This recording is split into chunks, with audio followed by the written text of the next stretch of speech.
গাছ ভরে প্রচুর পরিমাণে আম নিতে চাইলে আপনাকে মুকুলের যত্ন অবশ্যই সঠিক নিয়মে নিতে হবে। সঠিক নিয়মে যদি মুকুলের যত্ন আপনি নিতে না পারেন, তাহলে কিন্তু আপনার সমস্ত বছরের সকল প্রচেষ্টায় কিন্তু একেবারে বৃথা যাবে। কিভাবে নেবেন সেই মুকুলের যত্ন, চলুন জেনে নেব আজকের ভিডিওতে।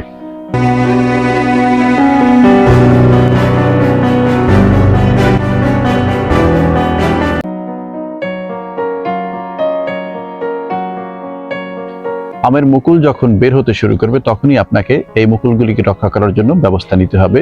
প্রথমেই আপনাকে একটি ছত্রাকনাশক এবং একটি ভালো মানের কীটনাশক কিন্তু এই মুকুলগুলিতে স্প্রে করে দিতে হবে। অর্থাৎ মুকুল যখন মাত্র বের হতে শুরু করেছে গাছের মধ্য থেকে, তখনই কিন্তু আপনাকে এই স্প্রেটা করে নিতে হবে। এবং এই মুকুলগুলি যখন একটু বড় হবে, অর্থাৎ ফুটবে কিন্তু ফোটেনি, এরকম একটি অবস্থায় কিন্তু আবার আপনাকে সেই একই নিয়মের ছত্রাকনাশক এবং কীটনাশক স্প্রে করে দিতে হবে। ছত্রাকনাশক যদি আপনি ঠিকঠাকভাবে স্প্রে না করেন, তাহলে কিন্তু ছত্রাকের আক্রমণে আপনার আম গাছের মুকুলগুলি নষ্ট হয়ে যেতে পারে। এবং কীটনাশক স্প্রে না করলে কিন্তু চোষক পোকায় আপনার এই যে আমের মুকুলের গায়ে যে রস থাকে, সেই রসগুলো কিন্তু চোষক পোকা খেয়ে নেয় এবং মুকুলগুলি কিন্তু তখন ঝরে পড়ে যায়।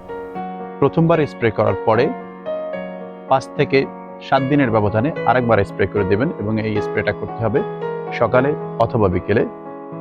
কীটনাশক এবং ছত্রাকনাশক আলাদা আলাদা স্প্রে করাই ভালো। আলাদা আলাদা স্প্রে করতে চাইলে আপনারা 1 থেকে 2 দিন গ্যাপ রাখবেন। আর যদি একসাথে স্প্রে করতে চান সেটাও পারেন, তাতেও সমস্যা নেই, একসাথে স্প্রে করা যাবে।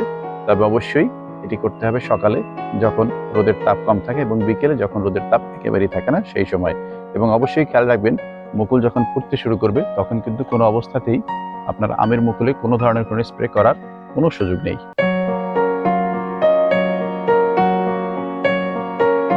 স্প্রে করার পরে দ্বিতীয় যে কাজটি এখন সবথেকে বেশি গুরুত্বপূর্ণ, সেটি হচ্ছে আপনার গাছের মাটিতে পানি ব্যবস্থাপনা। অর্থাৎ আপনার গাছের মাটিতে কিন্তু পর্যাপ্ত ময়েশ্চার এই সময়টাতে ধরে রাখতে হবে।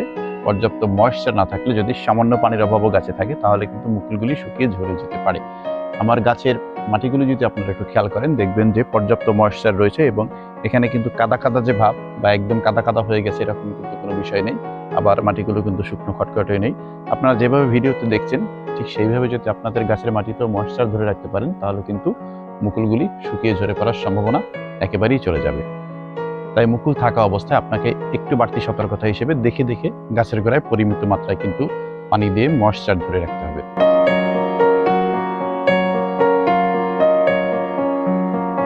মুকুল থাকার ঠিক এই অবস্থায় গাছের গোড়া খুঁচিয়ে সব ধরনের সার প্রয়োগ করা থেকে বিরত থাকতে হবে।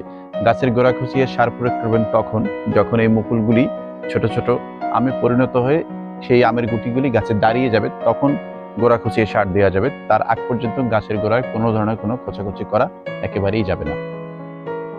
পানিতে গুলিয়ে অনুখাদ্য স্প্রে করা যেতে পারে, কিন্তু সেটাও যখন মুকুল ফুটন্ত অবস্থা থাকবে, অর্থাৎ যখন মুকুলগুলি ফুটতে শুরু করবে, তখন কিন্তু এই অনুখাদ্য প্রয়োগ করা যাবে না। আপনাকে অনুখাদ্য প্রয়োগ করতে হবে মুকুল ফুটতে শুরু করার আগে, এবং যখন আপনার গাছে আমের গুটিগুলি দাঁড়িয়ে যাবে মটর দানা সাইজের আকারে, তখন কিন্তু আপনি চাইলে একটি ভালো মানের অনুখাদ্য স্প্রে করে দিতে পারেন। এবং যাদের গাছে এখনো মুকুল ফুটতে শুরু করেনি, শুধুমাত্র বের হতে শুরু করেছে, তারা কিন্তু আপনারা চাইলে একটি ভালো মানের অনুখাদ্য অবশ্যই গাছে প্রয়োগ করতে পারেন। তবে বাড়তি সতর্কতা হিসেবে সেই অনুখাদ্যের সাথে কিন্তু লিটার প্রতি 2 গ্রাম হারে ব্রোন যদি আপনারা ব্যবহার করতে পারেন, সেক্ষেত্রে কিন্তু আমের যে মুকুলগুলি রয়েছে এই মুকুলগুলিতে পুষ্পরেণুর সংখ্যা অনেক গুণ বেড়ে যায়। এবং পুষ্পরেণুর সংখ্যা যদি মুকুলে বৃদ্ধি পায়, তাহলে কিন্তু পরাগায়নের সংখ্যাও অনেক বেশি বৃদ্ধি পাবে।